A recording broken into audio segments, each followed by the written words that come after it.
La información del día se analiza a las 5 con Mario Alberto Hernández y el equipo de comentaristas de W1420. Participa con nosotros.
Muy buenas tardes y muchas gracias por acompañarnos una emisión más de A las 5.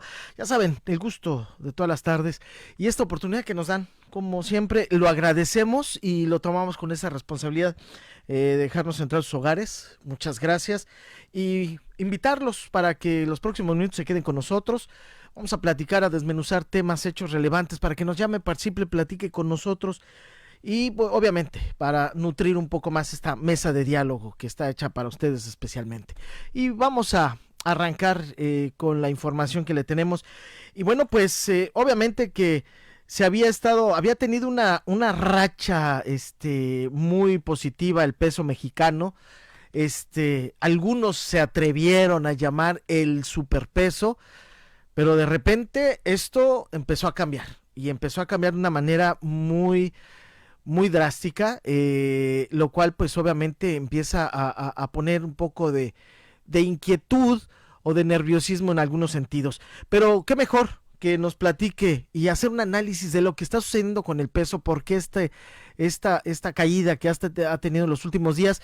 Por eso yo le agradezco mucho a Pablo Reina Quiroga, quien es analista económico y catedrático, que nos tome esta llamada. ¿Cómo está usted? Buenas tardes. Buenas tardes, Mario. Buenas tardes a todos. Bueno, no es de sorpresa, porque Ajá. Ya habíamos comentado anteriormente que había una variable para el tipo de cambio que tenía que ver con las elecciones de México, ¿sí? Elecciones que va a tener Estados Unidos. ¿Qué es lo que está sucediendo? Hay un banco central que es el que se encarga de regular y permitir que la oferta y la demanda decida la volatilidad. En lo que ha ido de este sexenio, este banco central, que es el Banco de México, se ha mantenido autónomo y ha permitido que las fuerzas del mercado rijan ahora sí que el tipo de cambio. Anteriormente hablamos de un superpeso y lo dijimos, bueno, ¿qué es lo que está pasando para que tengamos un superpeso? Estamos platicando primero la historia. Adelante. Subieron las tasas de interés, hizo atractivo a México con bonos de deuda, las remesas de los conciudadanos, el sector de exportación, el turismo, el petróleo. Todo eso generó una dolarización en el peso, pero faltaba una variable, la política monetaria.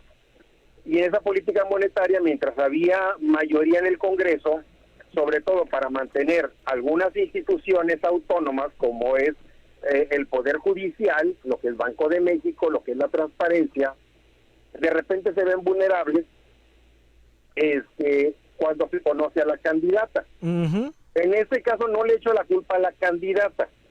¿Qué es lo que sucedió? El mercado se pone nervioso por al haber una mayoría en el Congreso, en donde se pueden sacar antes de que cambie el gobierno todas las reformas, donde a los inversionistas no les gusta que el juez esté de un lado o del otro. Tiene que ser un organismo autónomo que decida quién tiene la razón, o jugar ahora sí con reglas claras de operación. Entonces, en el momento en que sale el presidente y hace un comentario un comentario relacionado con el poder judicial, así es, pues el mercado prácticamente desconfía. Y hay que recordar que los dólares que tenemos son dólares en una muy buena parte que le conocemos como golondrinas. ¿Qué es un dólar golondrina? Aquel que por cualquier decisión externa o interna o por comentarios generan incertidumbre, y esa incertidumbre hace que la gente o los inversionistas saquen su dinero del país, y al haber una fuga de capitales o menos entrada de dólares, empieza nuestra moneda. Ahora sí, cuando te pones contra Mike Tyson a los golpes, te das cuenta que no tienes la fuerza suficiente para mover. Y eso nada más, todavía no hay reformas, todavía no hay nada. Eso nomás fue una probadita de lo que el mercado puede hacer con la volatilidad del tipo de cambio, que no nos conviene a nadie por una sencilla razón. Le apostaron al endeudamiento en dólares para tener un dólar bajo.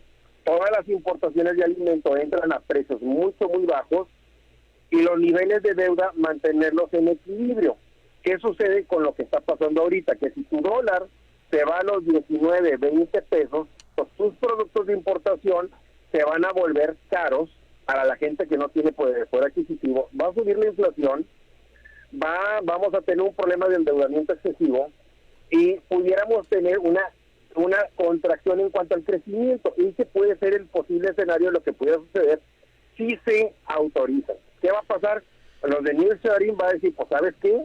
No me conviene, no funciona así, no sé, quisiera pensar mejor irme a Centroamérica y de ahí mover los productos hacia el norte, y resuelvo el problema de migración.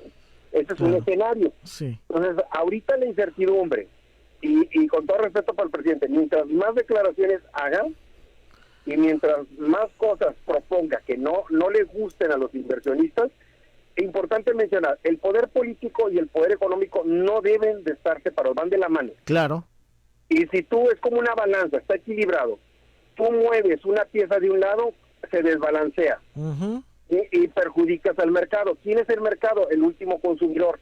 El último consumidor va a ser el más perjudicado, el que posiblemente pudiera tener pérdida de poder adquisitivo, pérdida de empleo, pérdida de distribución de riqueza, pérdida de crecimiento. O sea, ese mercado es el que va a pagar la buena o la mala decisión de las decisiones que se tomen. Entonces, ¿qué dice el sector? Inmediatamente pues habló la Organización Mundial del Comercio, hablaron los bancos centrales, habló el Banco Central Europeo, habló la Fed de Estados Unidos. O sea, todo el mundo se fue a tratar de conciliar el tema, porque se pudo haber salido de las manos el equilibrio que se debe estar manejando en cuanto a riesgo país. Ese es otro detalle, no nos han puesto la calificación crediticia. Si estamos en la rayita con esto, pues pudiéramos estar en una situación de peligro. ¿Cuánto cuesta el dólar ahorita y en cuánto podríamos cerrar en el año con esta divisa? Ya, estamos ahorita en 18.74 en tiempo real, llegamos a estar en 19 pesos, pero como te digo, esto todavía es una probadita, o sea, ni siquiera se ha hecho la reforma. La realidad de las cosas es que nuestra volatilidad debe andar entre 20 y 21 pesos. Esa es la realidad. ¿Qué fue lo que sucedió? Hay un debilitamiento del dólar cuando decíamos, no, eso es un superpeso. No es superpeso, es debilitamiento del dólar. Ahora, ¿qué va a suceder la próxima semana? La Reserva Federal de Estados Unidos va a tomar una decisión. Si sube la tasa de interés ellos, va a obligar a que México suba su tasa de interés, y por consiguiente podemos tener el riesgo de que todos los dólares que teníamos se van a empezar a mover. Solamente llevamos hasta ahorita 14% de depreciación de nuestra moneda. La bolsa cayó casi un 6% de inversiones que destinadas a México. Entonces es un mal indicador económico. Por eso Claudia, la virtual ganadora, tuvieron que notificar que el secretario de Hacienda se queda. Ya tiene que soltar al secretario de Economía, o sea, tiene que soltar al de Comercio Exterior, van a tener que soltar mucha gente para darle tranquilidad a los mercados. Yo creo que yo creo desde mi punto de vista que una consulta abierta, quitándole la autonomía a las instituciones, puede generar un riesgo de congruencia, de equilibrio, porque tú puedes proponer a alguien con una mentalidad izquierda, derecha, centro, no sé, y esa persona al final de cuentas va a tener un poder de manipular la economía hacia un extremo, hacia el otro extremo, pero cuando tú tienes un autónomo, todas las economías del mundo se manejan con autoridades autónomas para que nadie intervenga, claro, y nadie sea juez y parte. Sí, para darle una certeza al capital, porque finalmente, como bien lo dices, el capital no debe de tener colores, se supone, pero cuando hay yo siento que se emocionó por ahí el presidente, se emocionaron algunos diputados, hablaron de más, y es ahí donde colapsaron, al menos de manera inicial, el peso, ¿no? Vamos a poner el ejemplo de Venezuela. Sí. Venezuela desapareció todos los organismos independientes. Si el presidente o la Secretaría de Economía o el Banco Central venezolano, que maneja 3 tipos de cambio, nomás para que te des una idea del desorden que hay, dice, la inflación es de 1% y resulta pues que no hay comida y los precios en alto, esos son los controles inflacionarios que ellos presionan. No dejan que la oferta y la demanda se pongan de acuerdo, simplemente por decreto aumenta precio, por decreto nadie puede vender a más caro. Pues no funciona así. O sea, claro, tienes que dejar que los mercados jueguen. Sí, sobre todo el mercado externo, ¿no? Exactamente. Entonces, ¿qué sucede? Que el mercado externo, te la voy a poner fácil. Hay una empresa mexicana de cementos que estaba instalada en Venezuela, y esta empresa se producía promedio mensual, por poner un ejemplo, 5 millones de blocks para la producción. De repente llega este presidente y dice, ¿sabes qué? Por decreto, el precio del block se mantiene ese precio. Dice, es que por más productivos que seamos, no se puede, pues eso es lo máximo. Si no, te lo expropió. Resulta que tiene el doble de empleados y nada más produce 200,000 blocks al año con el doble de empleados. Sí. ¿Dónde quedó la rentabilidad? Simplemente están metiéndole dinero a esa empresa para producir blocks, para construir casas, con un problema de no rentabilidad. No quiero poner el ejemplo de la aerolínea mexicana, no quiero poner el ejemplo del Tren Maya, no quiero poner el ejemplo de Tres Bocas, no quiero poner el ejemplo del aeropuerto, pero son elefantes muy grandes que no son rentables. Ahora, aquí hay una situación, como hace unos días, y no estoy hablando de hace mucho, posiblemente creo que fue esta semana, el presidente habló de que iba a concluir un sexenio sin esas famosas devaluaciones sexenales. Realmente, digo, con esto que nos están dejando ver y con lo que ya se está sintiendo ahorita, ¿realmente será así? ¿No habrá una devaluación sexenal? Mira, la parte más delicada de todo lo que está pasando es el Poder Judicial. En el momento en que Banco de México, en la era de Salinas de Gortari, se volvió autónomo, no volvimos a saber de devaluaciones. Inclusive Felipe Calderón una vez le dijo, oye, pues estamos en el mejor auge de exportación, devalúa tantito la moneda para que el país ingrese más divisas. No, así no funciona el sistema. Claro. El sistema es oferta y demanda, y en una economía perfecta la oferta y demanda se ponen de acuerdo. Si yo le muevo, voy a afectar otras áreas. Todo tiene que moverse conforme se mueven las economías y se mueven las fuerzas de desarrollo. Ahora, aquí hay algo muy importante, Pablo. Estamos hablando de esos contextos de las bolsas de valores internacionales, de los nerviosismos de los mercados, de un contexto global. Ahora, ¿cómo se debe de manejar esta situación en la casa, en la economía familiar? ¿Cómo debemos verla y cómo se debe de manejar? Mira, lo que a nadie nos conviene es tener un dólar caro, porque no somos autosuficientes en muchas cosas. Somos los principales importadores de lácteos, importadores de queso, importadores de carne, importadores de pollo, importadores de equipos médicos, importadores de medicamentos, de sustancias. Y luego imagínate que se te va a 20, 21 pesos. Toda esa gente que come, que necesita medicamentos, que necesita instrumentos los médicos, que necesitan los centros de salud equipamiento para poder dar servicio. Se te dispara 30-40% el tipo de cambio, menos van a poder, y así batallan para surtir, imagínate con 40% de incremento. Ahora, eso se va a reflejar principalmente en el bolsillo de la gente, porque si ahorita estás presumiendo que ganas 2.500 a la semana, no te va a servir de nada. Así de fácil, no te va a servir. Y sobre todo para la inflación te va a comer. Ahora, y sobre todo en frontera, es la situación todavía un poco más complicada porque hay una economía dolarizada, digámoslo así, ¿no? Exactamente. Nosotros pudiéramos decir, bueno, con $1 caro vienen los americanos, pero ¿qué tanto pueden aportar? Claro. Que te crucen 5,000 gringos no significa que puedan mantener a 500,000 de personas que están en la frontera en Matamoros, por ejemplo. Así es. No, la derrama no es tan fuerte, está focalizado en ciertos sectores. Ahora, pues estamos viendo, digo, tropezones, porque no lo puedo yo llamar de otra manera, tropezones que han generado esta situación muy difícil, que bueno, nos dices, esto tan solo es el comienzo de algo que si no se resuelve de la mejor manera como son estas reformas, podríamos tener un escenario más grave.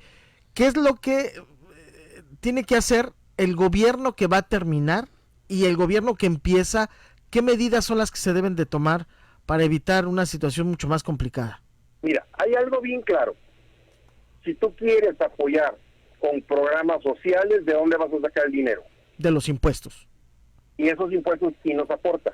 Pues el contribuyente, el ciudadano de pie, como nosotros. El sector económico, los que trabajan, producen, tienen una fábrica, tienen un negocio.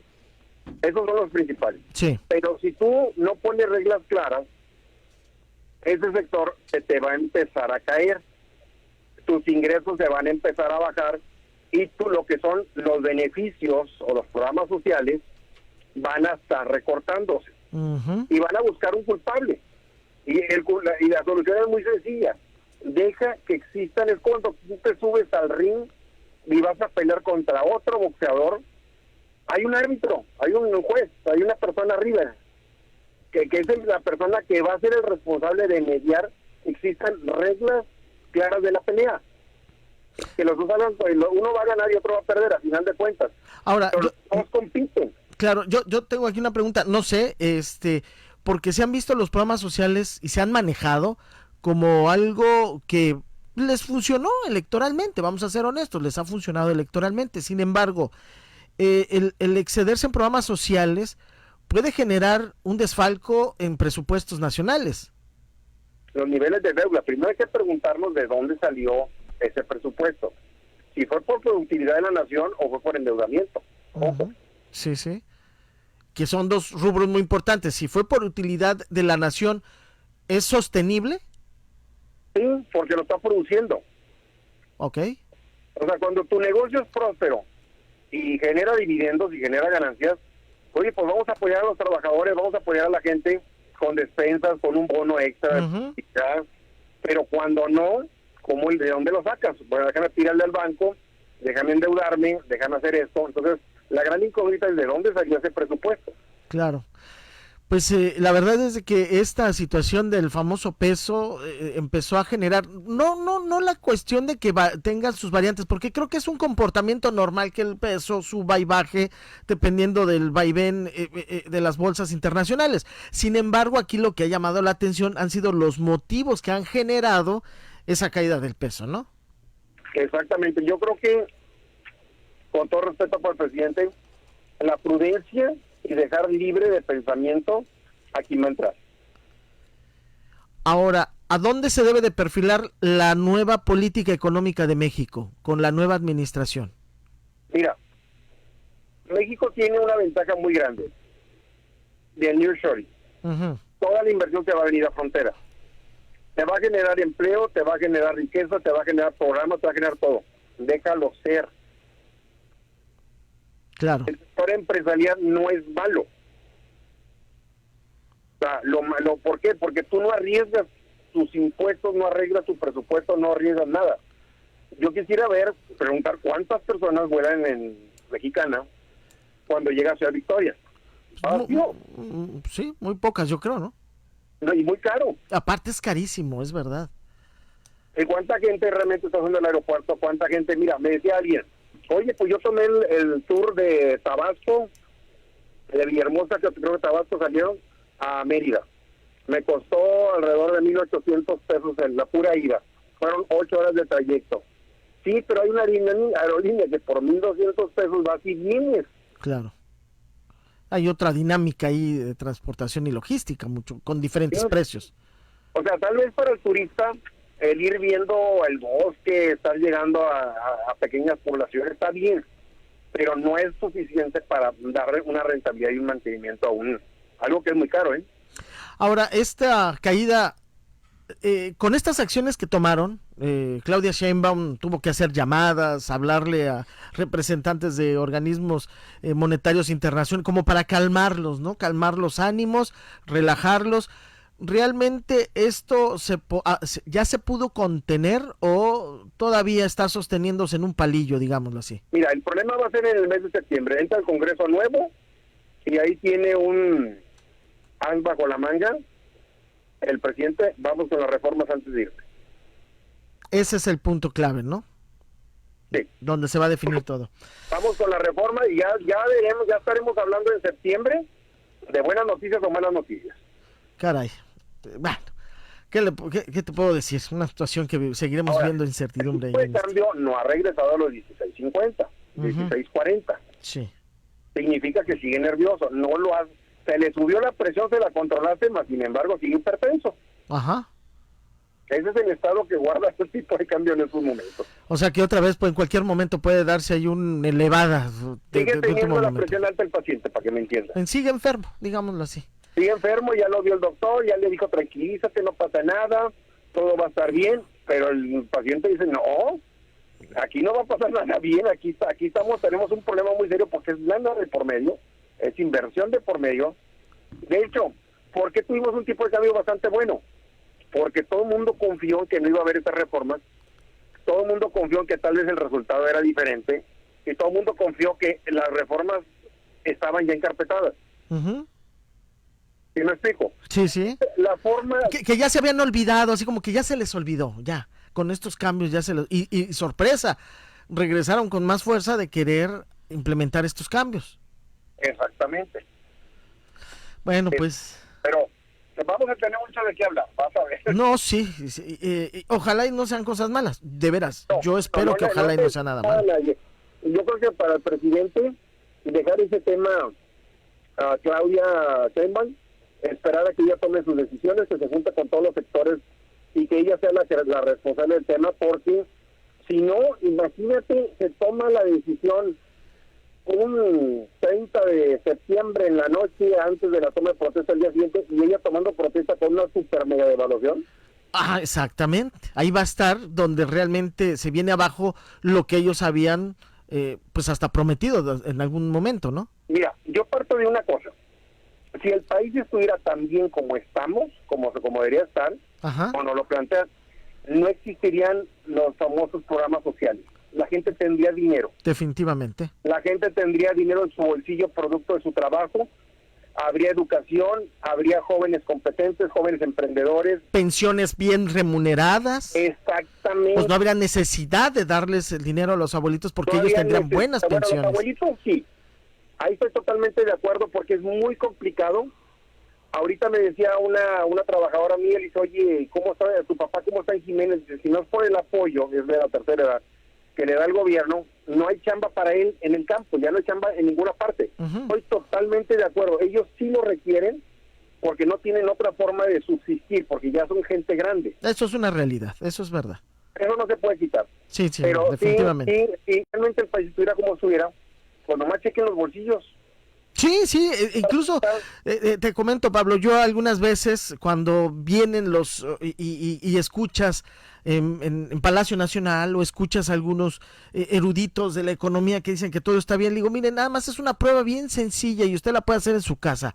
Revise su cartera o váyase a la alacena, al refrigerador si tiene todo lo suficiente. Y ahí nos damos cuenta cuál es la economía de cada quien, ¿no? Exactamente.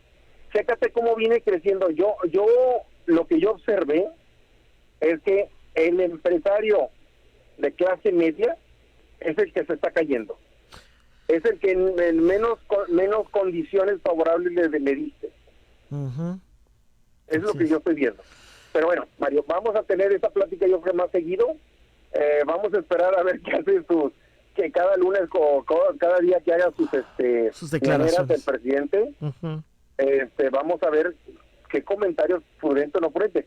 Si en las elecciones calladito se dio más bonito, pues yo creo que hay que terminar ahora sí que con honores y bombos y platillos como presidente, y no que sea el presidente de la devaluación. También, y que se sume a la lista de los sexenios pasados, finalmente, ¿no? ¿Sí? Pues Pablo, te agradezco mucho por esta charla, este análisis, esta reflexión sobre la situación económica y de cómo algunas decisiones han repercutido y que repercuten todos nosotros finalmente. Te agradezco mucho. ¿Quieres añadir algo más? No, todo bien. Perfecto. Entonces, pues, como dices, ya platicaremos en otra ocasión. Hasta luego. Saludos. Igualmente. Pablo Reina Quiroga, él es analista y catedrático financiero. Pues, ¿qué le puedo decir? Se ha depreciado el peso, han tenido diferentes valoraciones de esta depreciación, 14%. En este momento la depreciación ha sido de 14%. Hay otros indicadores que hablan incluso de entre el 18 y el 20%. Y todo derivado, yo entiendo que se notó ese júbilo del presidente, y de júbilo del triunfo, y es entendible, pues obviamente es el partido